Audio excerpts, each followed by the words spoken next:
Hi, my name's Max Carlish. I've lived with bipolar disorder for 19 years, and for 20 years before that, I had difficult to treat depression. Over that time, I've taken literally dozens of different medications, and I think it's fair to say that I've always had quite a dysfunctional relationship with medication.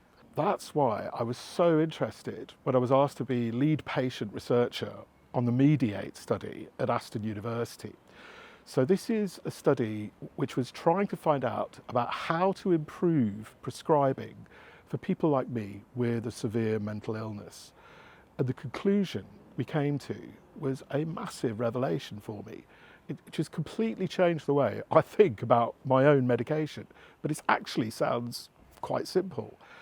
And what we realised was that at least as important as the pills you're taking is your relationship with your prescriber. And for me, that's why the MEDIATE study is such a breakthrough, because that relationship is such a huge part of every service user's life, and yet it's barely talked about, it's hardly researched.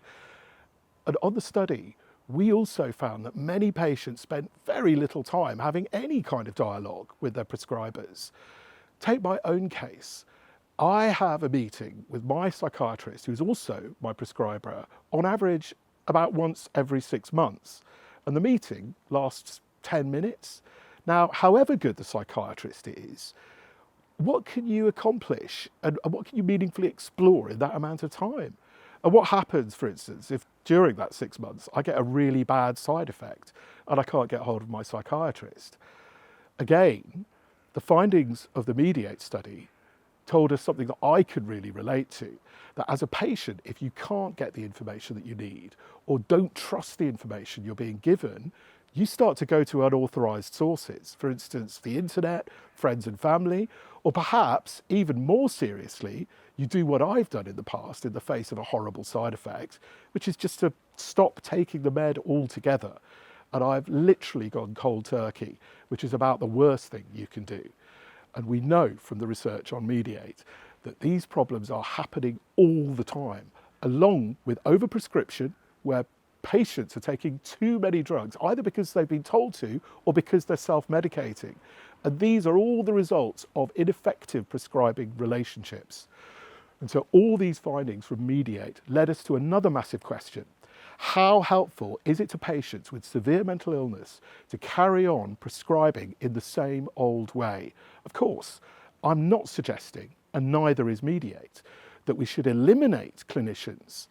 It's absolutely vital that they keep on striving for more trusting and sympathetic therapeutic alliances with patients. And the MEDIATE research has provided lots of pointers as to how this can be achieved. But what I am saying is that perhaps there's a place for peer support within that relationship.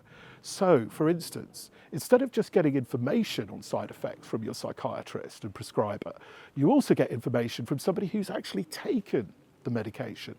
And as a patient, you'd have the chance to get the benefit of another service user's lived experience, both in terms of preparing for possible side effects and in formulating questions and suggestions for your prescribers when you do get the chance to talk to them.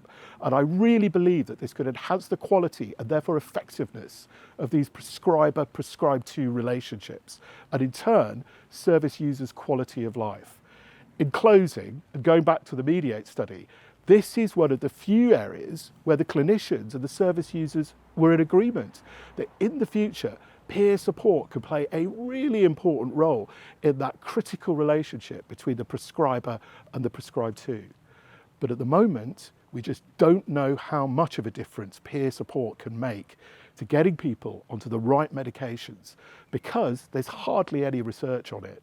And that's why we are so passionate about making our next piece of research all about the possible role of peer support in the prescribing process.